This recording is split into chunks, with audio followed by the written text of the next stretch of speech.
또 너희는 기도할 때 외식하는 자와 같이 하지 말라. 그들은 사람에게 보이려고 회당과 큰 거리 어귀에 서서 기도하기를 좋아하느니라. 내가 진실로 너에게 이르노니 그들은 자기 상을 이미 받았느니라.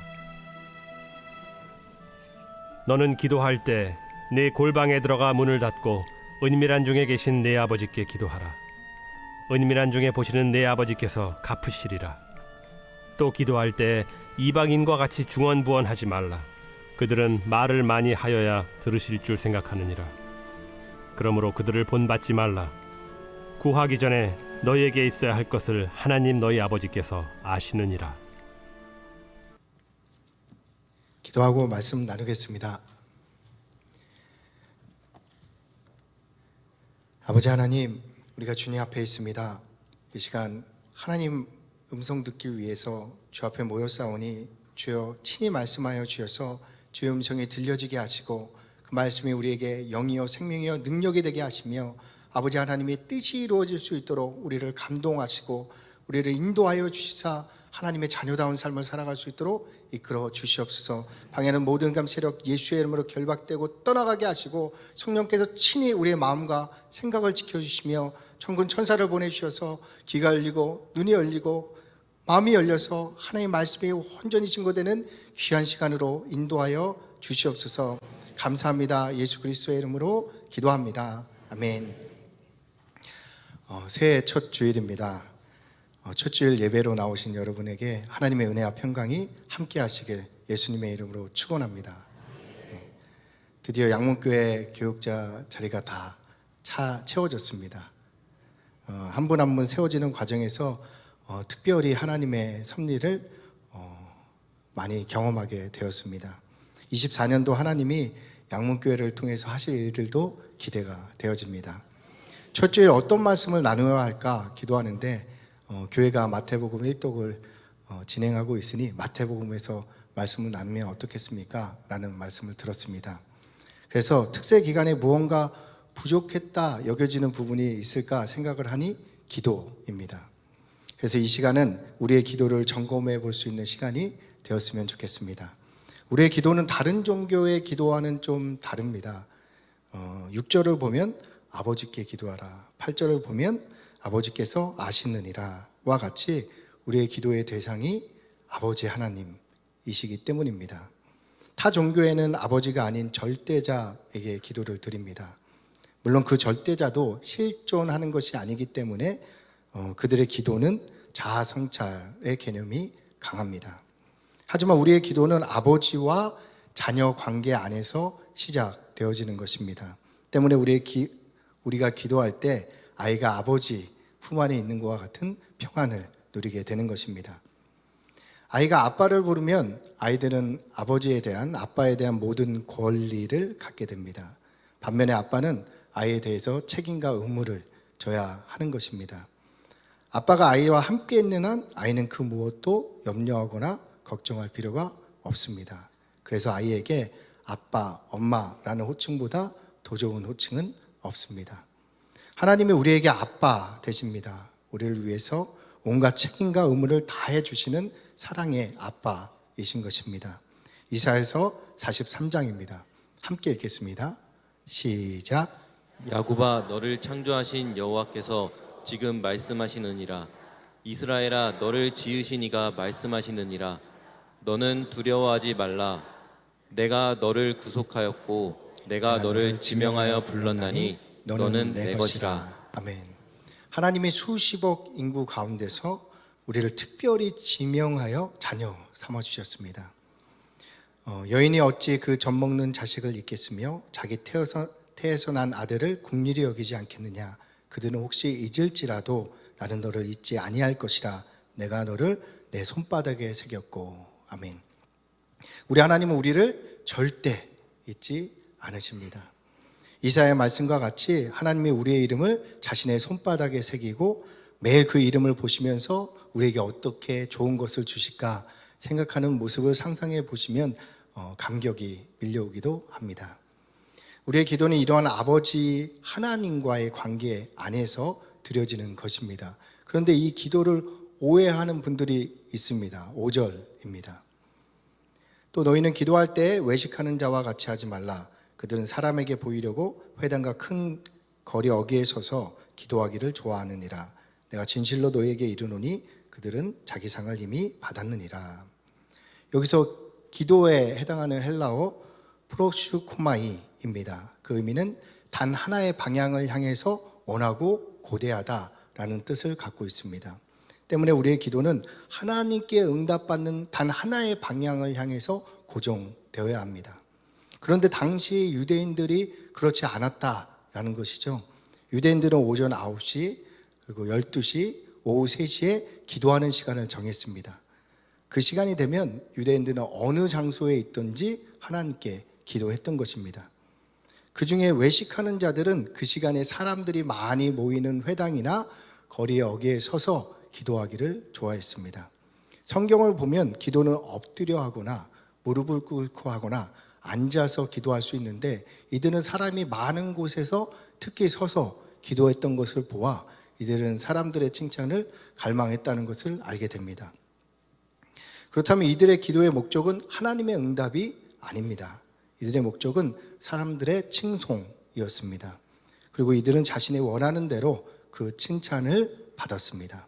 하지만 이들은 전능하신 하나님의 기도 응답은 받지 못할 것입니다. 왜냐하면 프로슈코마이는 단 하나의 방향을 향해서 원하고 고대하는 것이기 때문입니다. 즉 이들의 기도는 사람의 인정에 고정되었다는 것입니다. 그렇다면 외식을 다른 관점에서 생각해 볼 수 있습니다. 하나님의 뜻을 향하지 않는 모든 것이 외식이 될 수 있기 때문입니다. 성경에서 외식의 대명사 하면 바리새인이 떠오릅니다. 외식에 대해 바리새인을 통해서 보다 자세히 알 수 있습니다. 누가복음 18장입니다. 또 자기를 의롭다고 믿고 다른 사람을 멸시하는 자들에게 이 비유로 말씀하시되 두 사람이 기도하러 성전에 올라가니 하나는 바리새인이요 하나는 세리라. 바리새인은 서서 따로 기도하여 이르되 하나님이여 나는 다른 사람들 곧 토색, 불의, 간음하는 자들과 같지 아니하고 이 세리와도 같지 아니함을 감사하나이다. 나는 일에 2번씩 금식하고 또 소득의 11조를 드리나이다 하고 세리는 멀리 서서 감히 눈을 들어 하늘을 쳐다보지 못하고 다만 가슴을 치며 이르되 하나님이여 불쌍히 여기소서 나는 죄인이로소이다 하였느니라. 아멘. 이 다음 구절을 보면 하나님이 바리새인의 기도에 응답하지 않았음을 알게 됩니다. 왜 바리새인의 기도는 하나님께 상달되지 않았습니까? 이들의 기도에 하나님의 마음을 움직일 어떠한 요소도 없었기 때문입니다. 반면에 하나님께서 이 세리가 드린 기도에는 응답해 주셨습니다. 그렇다면 왜 세리의 기도는 응답이 되었습니까? 이 세리의 기도에 하나님의 마음이 움직일 어떠한 요소가 있었던 것입니다. 무엇입니까? 회개입니다. 회개는 후회나 반성이 아닙니다. 회개는 내가 살아가는 방향을 아버지의 뜻과 맞도록 돌이키는 것이 회개입니다. 외식에 대해 말씀하다가 왜 회개가 등장합니까? 외식이 하나님의 뜻대로 행하지 않는 것이 외식이기 때문입니다. 혹시 이전에 예배에 많은 감동을 받았는데 지금은 아니라면, 혹시 이전에 찬양의 은혜를 받았는데 지금은 아니던가, 이전에는 신앙생활에 감격이 있었는데 지금은 아니라면 아버지 하나님과 우리의 관계를 다시 점검해 봐야 될 시간이 된 것입니다. 하나님과 자신의 관계가 멀게 느껴졌다면 하나님이 우리를 멀게 떨어지신 것이 아니라 우리가 하나님께로부터 멀어졌다. 성경이 말씀하십니다. 이사야서 59장입니다. 오직 너희의 죄악이 너희와 너희 하나님 사이를 갈라놓았고 너희의 죄가 그의 얼굴을 가리어서 너희에게 듣지 않으시게 함이니라. 아멘. 세상에서 고와 갑오같이 홀로 된 느낌을 받는다면 이것은 우리의 죄의 영역이다 라고 말씀하시는 것입니다. 죄는 관역을 빗나간 화살을 의미합니다. 여기서 관역은 우리를 향한 아버지 하나님의 뜻, 아버지의 마음일 것입니다. 즉 하나님의 뜻과 하나가 되어야 될 우리가 그 하나님의 마음에서 멀어졌기 때문에 우리에게서 하나님이 멀게 느껴진다라는 것입니다. 때문에 세상에서 홀로 된 자와 같은 외로움과 아픔들이 문득문득 우리에게 찾아오는 것입니다. 아버지와 함께하는 기쁨이 사라진 자리에 공허와 허무가 스며들게 된 것입니다. 그렇다면 외식은 사람을 의식하는 것으로 드러나긴 하지만 그 안에 감추인 원인은 하나님과 깨어진 관계라는 것을 알게 됩니다. 하나님과의 관계가 깨어져서 공허한 것들은 겉으로 드러날 때 주변을 정죄하고 잘못을 지적하고 불만을 표시하는 것들로 드러나게 되는 것입니다. 바리새인과 같이 다른 사람들을 정죄하고 자신의 의를 주장하는 것은 자신 안에 참된 기쁨, 하나님의 아버지 되어주시는 만족이 사라졌기 때문이라는 것입니다. 때문에 이를 알고 있는 자들은 자신에게 불만이 일어나는 순간 프로슈코마이를 하나님께 돌이키는 단 한 방향으로 고정하고 기도를 드리게 되는 것입니다. 그리고 이들은 사람의 칭찬이 아닌 하나님의 상을 받게 됩니다. 역대하 7장입니다. 내 이름으로 일컫는 내 백성이 그들의 악한 길에서 떠나 스스로 낮추고 기도하여 내 얼굴을 찾으면 내가 하늘에서 그들의 죄를 사하고 그들의 땅을 고칠지니라. 아멘. 회개하니 하나님이 그들의 죄를 사해 주십니다. 주어진 상이 무엇입니까? 더 이상 세상에서 혼자라 여겨지지 않는 것입니다. 고아와 가부같이 여겨지지 않습니다. 하나님이 내 아버지로, 예수님이 내 구주로, 성령님이 지금 나와 함께 하심이 믿어지기 시작하는 것입니다. 그래서 문제가 찾아와도 크게 동요하지 않습니다. 하나님이 나와 함께 하심이 문제 가운데서도 믿어지기 때문입니다. 예수님이 십자가에서 다 이루었다 하신 그 은혜가 우리의 모든 문제를 해결해 주셨음이 믿어지니 강하고 담대할 수 있게 되어집니다. 그러니 사람들과 다툴 이유가 줄어듭니다. 원망 불평할 이유가 줄어듭니다. 그리스도 예수의 평안이 임하게 되는 것입니다. 왜냐하면 하나님이 역사해 주실 것을 우리 안에 계신 성령님이 날마다 우리에게 보증해 주시면서 확증해 주시기 때문입니다. 이것이 성도들이 받는 상이 되는 것입니다. 우리는 이러한 하나님의 기도 응답의 상을 외식함으로 공허한 사람들의 인정과 바꾸어서는 안 되는 것입니다. 이어서 기도에 대해서 설명을 해 주십니다. 6절입니다. 함께 읽겠습니다. 시작. 너는 기도할 때 내 골방에 들어가 문을 닫고 은밀한 중에 계신 내 아버지께 기도하라.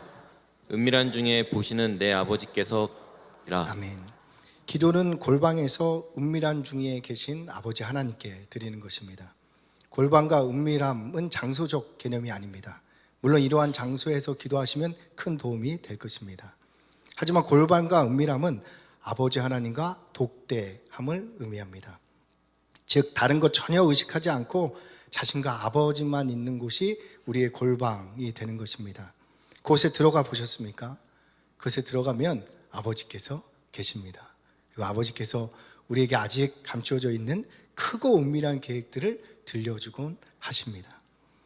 기도할 때 마치 업무적으로 사람을 만나는 것과 같이 하나님께 나아가서는 안 됩니다. 그 누구도 아버지와 독대하면서 업무적인 대화를 하지는 않을 것입니다. 우리는 기도할 때 내 마음의 중심을 아시는 아버지께 우리의 상한 마음을, 심령을 쏟아 놓아야 하는 것입니다. 그러면 아버지 하나님의 위로와 풍성한 은혜가 다시 임하기 시작합니다. 이렇게 기도하는 모든 곳이 우리의 골방입니다. 그런데 우리는 자신의 중심을 모를 때가 많습니다. 세상에서 상처 입으며 살았기에 자신도 모르게 자신의 마음 문을 닫아 놓았기 때문에 자신의 중심을 알지 못합니다. 아버지께 기도함에도 자신도 모르게 닫혀진 마음으로 마치 업무하듯이 아버지를 만나고 대화하는 경우가 발생한다는 것입니다. 얼마나 아버지 하나님께서 마음이 아프시겠습니까? 생각해 보시기 바랍니다. 자녀가 남에게 얘기하듯이 그 부모에게 대화하는 장면을 말씀입니다. 부모를 향해 아무런 기대가 없어 자신의 아픔을 부모에게 얘기하지 않는 아이의 모습 말씀입니다. 거기에다가 자녀가 예의까지 차리면 더 차갑고 아프고 슬프게 느껴지는 것입니다.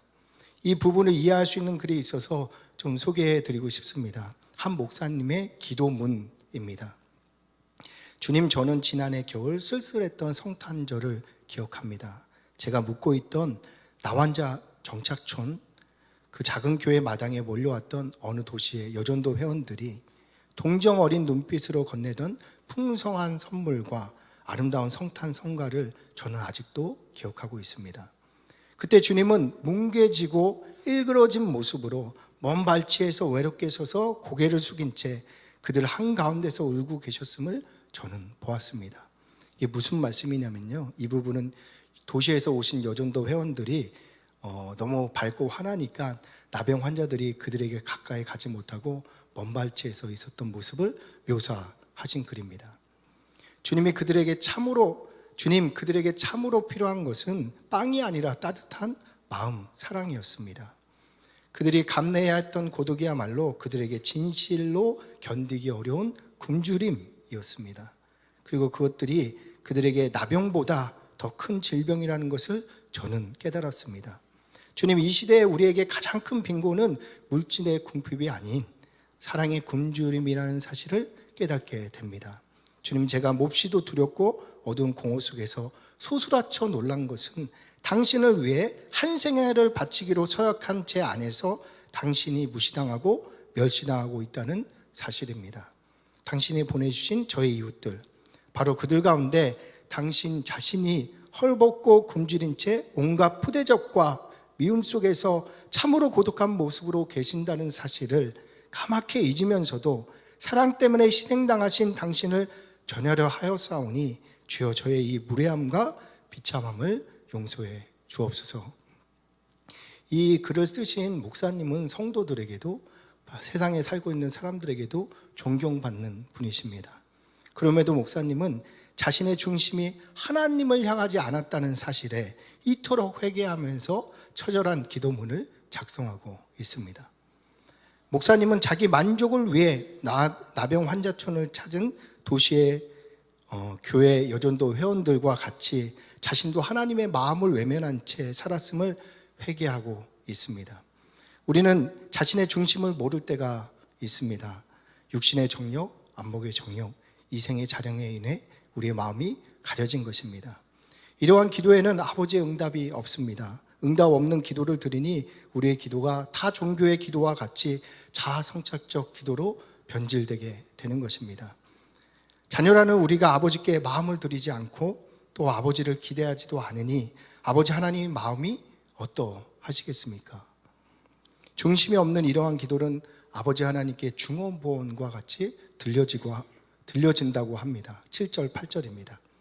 함께 읽겠습니다. 시작. 또 기도할 때 이방인과 같이 중언부언하지 말라. 그들은 말을 많이 하여야 들으실 줄 생각하느니라. 그러므로 그들을 본받지 말라. 구하기 전에 너희에게 있어야 할 것을 하나님 너희 아버지께서 아시느니라. 아멘. 아버지 하나님은 중심이 들지 않는 기도에는 응답해 주시지 않습니다. 왜 그렇습니까? 이방인들의 기도이기 때문입니다. 하지만 우리는 하나님의 자녀 아닙니까? 우리가 정말 하나님의 자녀라면 아버지의 마음을 헤아려서 마땅히 하나님의 나라와 의를 구해야 할 것입니다. 이 말씀을 들으며 또 그의 나라와 의를 구하라고 하는구나 이렇게 생각할 수도 있습니다. 이제 하나님 나라와 의를 구하는 것에 마음이 움직이지 않는 것입니다. 하나님 나라에 대한 설레임이 없어졌습니다. 생동감이 없습니다. 하나님이 다스린다는 기대가 일어나지가 않습니다. 그런데 우리의 기도는 아버지께 구하는 것이 아닙니까? 그 아버지는 우리가 기도하기도 전에, 구하기도 전에 우리에게 있어야 할 것을 아시는 우리의 좋은 아빠이십니다. 하나님이 우리가 만난 문제를 모르시겠습니까? 또 하나님이 우리의 문제를 해결할 능력이 없으시겠습니까? 때문에 우리가 하나님의 자녀라면 문제를 만났을 때 그 문제를 향한 아버지의 계획과 뜻 안으로 들어가야 한다라고 말씀드리는 것입니다. 그런데 오히려 문제에 빠져서 아버지를 오해하고 답답한 마음에 자신의 생각으로 해결 방법을 찾아서 하나님께 하청하듯이 기도하는 경우도 있다는 것입니다. 더하여 자신의 문제가 없기를 기도하는 모습도 보았습니다. 이러한 기도는 마치 이스라엘 백성이 홍해를 만나지 않게 해달라고 기도하는 것입니다. 다윗이 골리앗 만나지 않게 기도하는 것과 같습니다. 다니엘이 바벨론의 포로가 되지 않게 해달라고 기도하는 것입니다. 이러한 기도에 하나님이 응답해 주시겠습니까? 주시지 않습니다. 홍해를 만나야지만 홍해 가운데 길을 내시는 하나님을 아버지로 우리가 경험하게 되는 것입니다. 골리앗을 만나야지만 골리앗을 능히 이기는 하나님을 우리 아버지로 만나게 되는 것입니다. 바벨론의 포로가 되어야지만 하나님의 상천하지의 유일하신 하나님임을 세상 가운데 찬양하는 자로 서게 되는 것입니다. 그런데 사람들의 기도를 들어보면 하나님을 믿지 못한 데서 오는 불안함이 가득합니다. 왜 사는지, 왜 출근하는지 놓친 채 그저 먹고 살기 위해 생활하는 모습입니다. 내 자녀가 복받게 해주세요. 건강하게 해주세요. 왜요? 무엇 때문에요? 아버지 하나님께서 모르실까요? 하나님이 책임져 준다는 믿음이 없이 그저 기도하는 것입니다. 이러한 기도에는 중심이 느껴지지 않습니다. 마치 아마추어 감독이 연출한 영화와 같이 생동감이 없습니다. 생기가 없습니다. 마치 원수가 만들어 놓은 대본 위에서 노역하고 있는 모습입니다.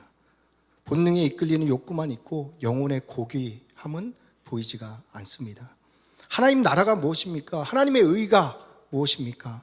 이러한 생기 없는 삶에서 나와서 하나님의 자녀로 사는 것이 하나님의 나라인 것입니다. 성경은 새 언약을 말씀하십니다. 하나님의 말세의 자녀들에게 자신의 영을 부어주십니다. 자녀들이 예언하고 청년들이 환상 보고 아비들이 꿈을 꾸게 됩니다. 자녀들이 자신이 하고자 하는 것들을 말하게 되고 청년들이 자신이 이루고자 하는 것들을 말하게 되고 더 이상 꿈을 꿀 수 없는 아비들이 꿈을 꾸면서 하나님께 나아가는 것들이 하나님이 주신 하나님의 나라를 살아가는 사람들의 모습인 것입니다.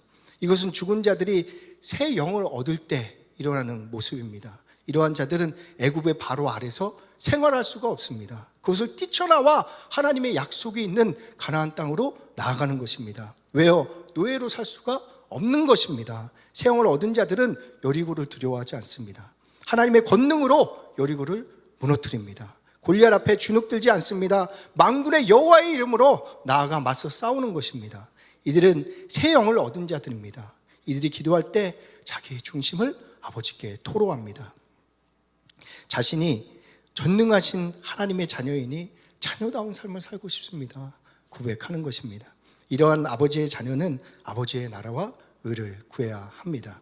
심령이 가난한 자는 복이 있나니 천국이 저희 것이며, 심령이 가난해야 합니다. 그래야지 천국이 우리 것이 되는 것입니다. 그런데 심령이 가난하지 않습니다. 그러면 천국이 우리 것이 아닙니다. 무슨 말씀입니까? 지금 우리가 천국을 누리지 못하고 있다면 돈이 없어서, 우리의 필요가 없어서가 아니다라는 말씀입니다. 우리의 심령이 가난하지 않아서 그렇다라고 말씀하시는 것입니다. 계시록 3장 1절에서 예수님이 사대교회를 향해 말씀하십니다. 내가 내 행위를 아노니 내가 살았다 하는 이름은 가졌으나 죽은 자로다. 살았다고 생각하지만 죽은 자라고 하십니다. 우리의 영혼의 필요, 우리의 심령의 허기는 돈, 당면한 문제의 해결로 채워지는 것이 아닙니다. 우리의 영혼은 예수를 애타게 찾고 있습니다. 예수의 생수가 없어서 타는 듯한 갈증을 느끼고 있는 것입니다. 이 진리를 알아 예수를 간절히 원하고 구하는 자들에게 천국이 허락되는 것입니다. 내 안에 예수가 주인 되지 못해서 애통하는 자들에게 위로가 임하는 것입니다. 이제 자신의 마음의 중심을 찾으셔야 합니다. 이를 위해서 자신의 영혼의 불순물을 제거하셨으면 좋겠습니다. 그래야지 자신의 마음을 볼 수 있게 되는 것입니다. 온통 세상 것들로 가득 차 있어서는 하나님께서 원하시는 자신의 마음을 볼 수가 없습니다. 때문에 우리는 골방으로 들어가야 합니다.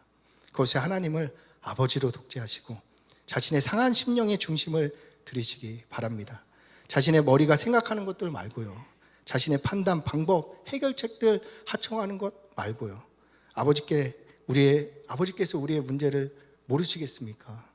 하나님이 친히 이스라엘을 홍해라는 문제로 이끌어 가셨습니다. 왜 그렇습니까? 하나님의 계획은 홍해를 가르는 것입니다. 홍해를 사람의 방법과 능력으로 가를 수 있겠습니까? 없습니다. 오직 여호와의 권능으로만 갈라지는 것입니다. 그러니 문제를 만나면 전능하신 하나님의 계획 안으로 우리는 들어가야 하는 것입니다. 60만 명의 이스라엘 백성들과 모세는 달랐습니다. 왜 모세는 달랐습니까? 이것을 우리가 찾아야 합니다. 이것을 우리가 구해야 하는 것입니다. 하나님, 왜 저는 홍해 앞에 이스라엘 백성과 같습니까? 왜 저는 모세와 같지 않습니까? 저도 모세의 하나님으로 충만하게 역사해 주세요. 이것이 그동안 세상에서 하나님의 자녀로서 상처 있고 숨겨진 우리의 중심이 아니겠습니까? 나는 왜 모세, 다윗, 다니엘과 다릅니까? 왜 나는 기도해도 역사가 없습니까? 왜 나의 기도에 하나님 응답하지 않으십니까? 왜 나의 예배에 하나님 하늘문을 열고 복을 주지 않으십니까? 언젠가부터 우리의 예배에 감동과 감격이 사라진 것입니까? 나에게 죄가 있다면 하나님 일일이 들추어 보여주시옵소서. 제가 철저히 회개하며 하나님께 나아가겠습니다. 이 일에 우리의 심령이 가난해야 합니다. 이 일에 우리의 마음이 애통해야 하는 것입니다. 예레미야 33장입니다. 이를 행하시는 여호와, 그것을 만들며 성취하는 여호와, 그 이름을 여호와라 하는 이가 이와 같이 이르시도다. 너는 내게 부르짖으라. 내가 응답하겠고 내가 알지 못하는 크고 은밀한 일을 내게 보이리라. 아멘. 우리 아버지가 이를 행하십니다. 우리 아버지가 그 일을 만드시고 성취해 가십니다. 그런 염려 걱정하지 마시고 아버지께 부르짖기 바랍니다. 내게 응답하겠고 지금까지 내가 알지 못했던 크고 은밀한 일을 내게 보이리라 말씀하십니다. 믿으시기 바랍니다. 본문에서 하나님은 자신을 우리의 아버지로 소개하십니다. 그 아버지는 독생자를 우리에게 내어주실 정도로 우리를 사랑하십니다. 그 아버지께 자신의 중심을 털어놓으시기 바랍니다. 이 말씀을 받으셔서 자기의 중심을 아버지께 드리심으로 다시 예수를 주와 그리스도로, 하나님은 아버지 하나님으로 성령님과 함께하는 충만한 삶을 누리는 새해가 되시길 예수님의 이름으로 기도합니다. 기도하겠습니다. 아버지 하나님, 우리에게 기도할 수 있는 은혜를 주셨는데 이 천국 열쇠를 사용하지 않고 살 때가 많았습니다. 아버지 오해하고 원망하고 불평할 때가 많았습니다. 이제는 다 내려놓고 다시 한번 아버지 앞에 나아가 우리의 상한 심령을 내어놓게 하시고 아버지 하늘문을 여시고 주시는 위로와 은혜를 다시 누리고 회복할 수 있는 저희가 되어 이 땅 가운데 하나님 나라를 살아가는 사람들과 같이 우리도 그 길을 걸어갈 수 있도록 역사하여 주시옵소서. 감사합니다. 예수 그리스도의 이름으로 기도합니다.